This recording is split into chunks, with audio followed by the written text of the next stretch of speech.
What's up, people? How you doing today? Got that coffee going. Today we're gonna make a video and I'm gonna compare OTR versus local. And in doing so, I might share a little story, which most of my videos come with a story, because my stories come from my own experience, which makes it make sense. Now, when I got my CDL, I went local after 6 months OTR. I hated OTR life. I went home, I found a local job. And I've done the local thing from January of 2002, maybe? January 2002, all the way up to October of 2013. So that's, what,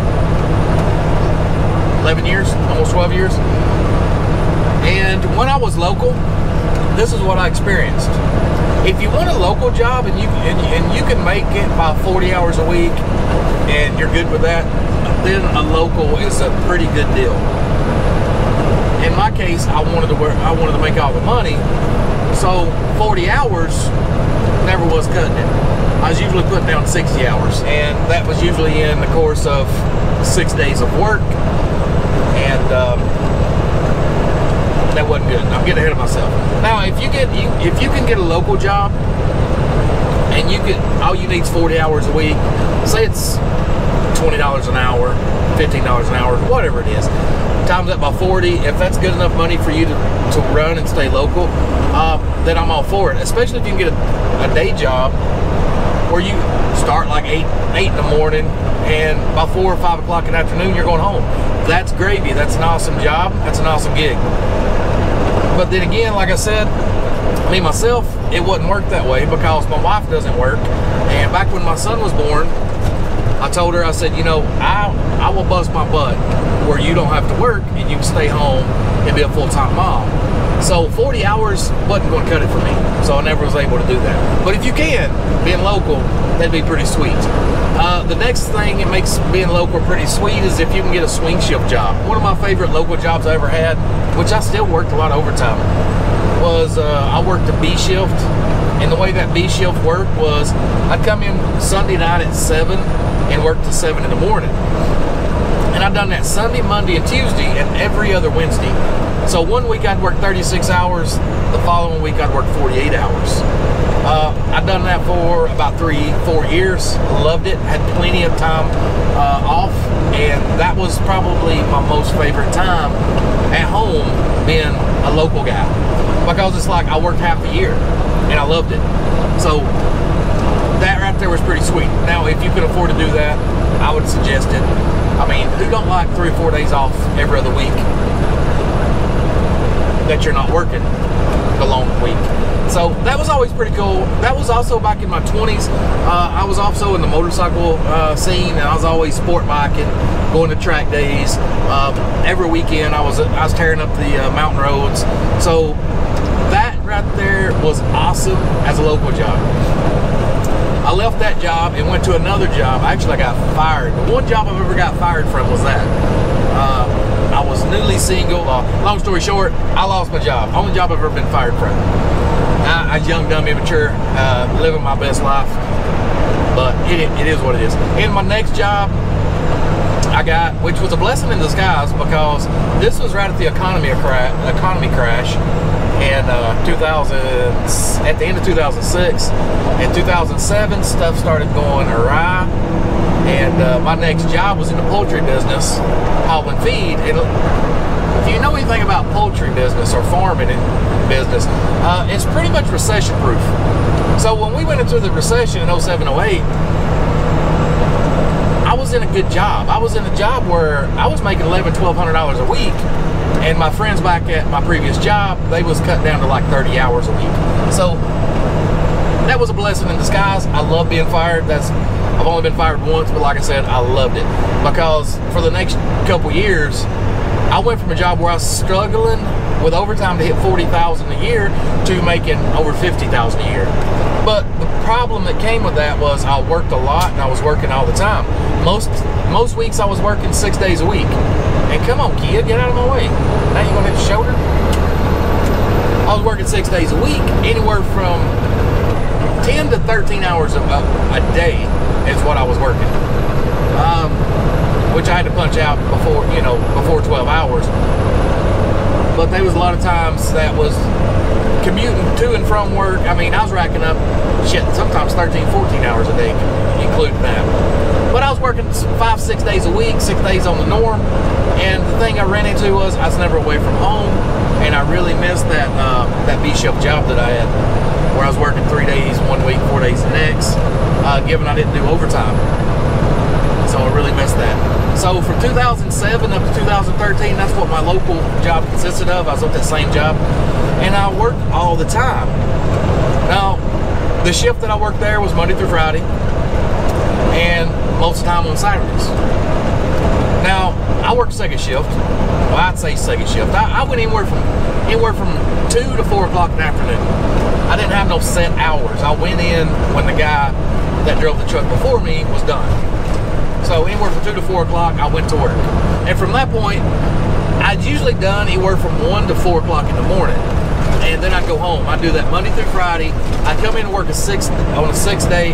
And on 6th day, I normally wouldn't run but 8 hours on a 6th day. But here's the deal. I'd go in at work 2 or 3, 4 o'clock in the afternoon. And again, my wife don't work. So when I'd wake up, in the morning, which is usually around 10 or 11, 12, I'd have an hour or two with the wife, and then I'd go to work.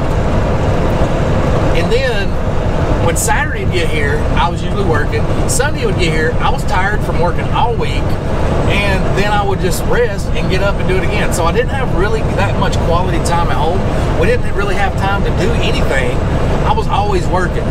Yeah, I was at home and in my bed every night, but at the same time, by the time I got home, my wife was asleep. And when I would get up in the afternoon or morning time, just say around noon, I'd have an hour or so before I'd go to work. And it wasn't really that big a deal. And then I realized when our son was born, still wasn't a big deal. And then I thought, well, when Cash is 5 years old, he starts school, I'm never going to see my son. I'm going to see him on the weekends. Because one, I'm going to be going for work before he gets out of school. For two, I'm going to be asleep in the morning when he gets up to go to school. So I'm never going to see my son. And then when the weekend gets here, I'm going to be dog tired.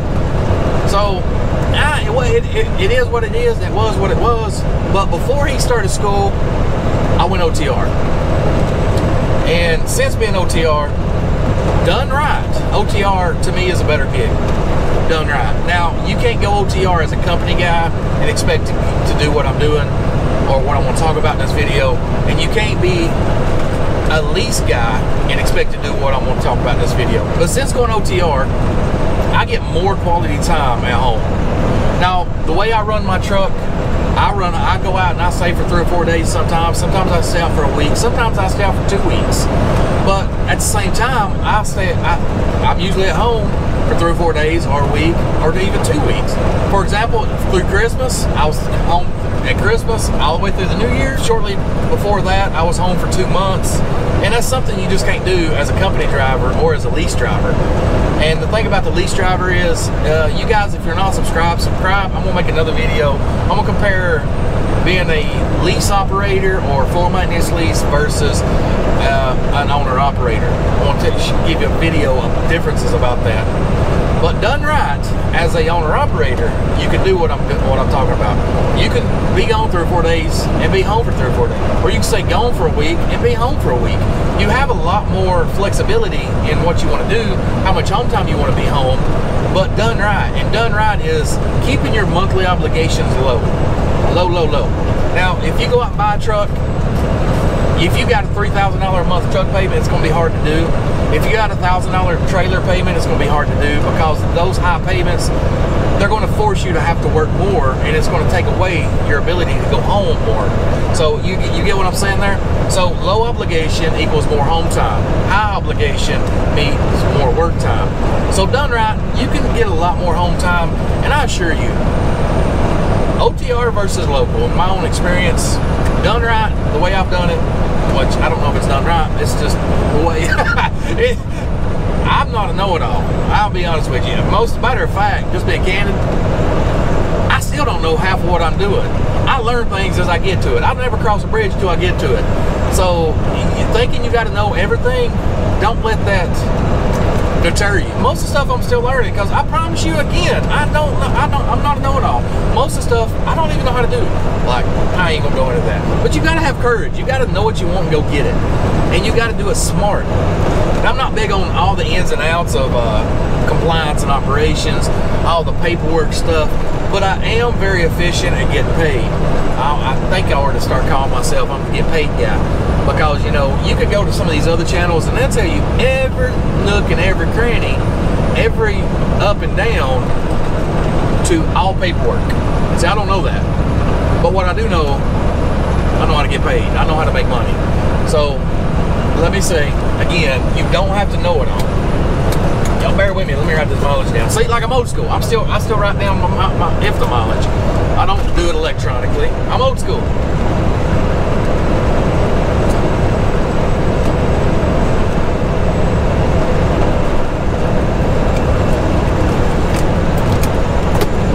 But back on topic, because I'm rambling now.